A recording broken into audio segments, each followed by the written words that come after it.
Hai, kenalkan nama saya Alvariana Monica Metan, NPM 31230041. Di sini saya akan menjelaskan tentang ilmu linguistik umum. Linguistik umum adalah studi lintas bahasa tentang sistem-sistem dalam bunyi serta aspek-aspek yang terkait dengan bahasa seperti suara, gramatika, kosakata, dan makna.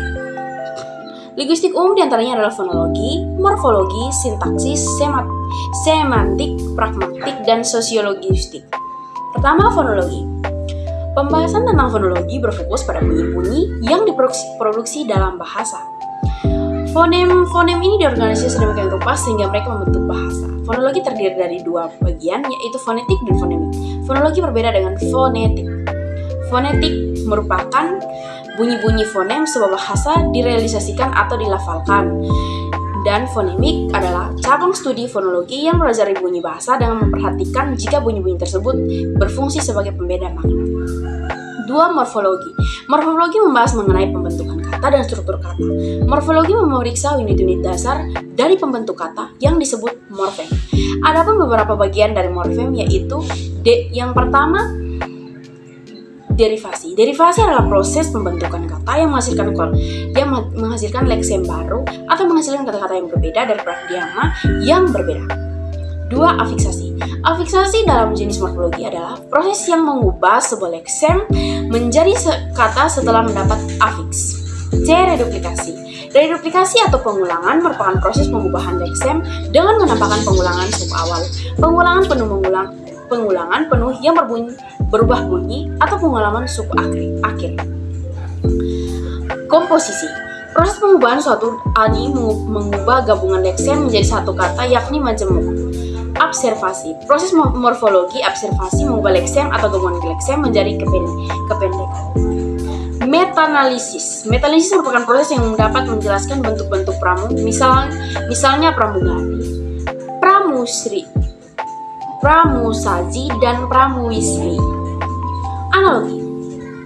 Proses morfologi analogi dilakukan dengan bertolak dari bentuk yang satu dan sudah ada dalam bahasa Indonesia. Pembentukan kata dalam proses ini adalah penggunaan awalan B yang bermakna yang, di misal peseluruh berarti orang yang disuruh. Kombinasi proses. Proses akhir morfologi adalah kombinasi proses, yaitu semua bentuk dapat berkombinasi sehingga ada bentuk seperti perkeretaapian, kemurahan hati, dan ditilang. 4. Sintaksis. Sintaksis membahas tentang struktur kalimat serta hubungan antara dalam kalimat. Ada beberapa bagian dalam sintaksis, yaitu frasa adalah gabungan dari dua kata yang lebih bersifat non-predikatif atau lazim, juga disebut gabungan kata yang mengisi salah satu fungsi sintaksis dalam kalimat. 2. Klausa. Klausa adalah suatu sintaksis. Klausa adalah satuan sintaksis yang terdiri dari kata atau yang lebih dari mengandung unsur predikat.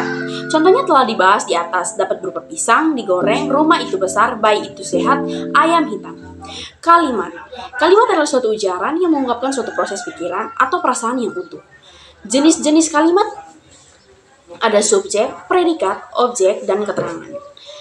Pengertian kalimat interaksif menurut KBBI, kalimat aktif interaksif adalah kalimat yang tanpa objek langsung atau pelengkap.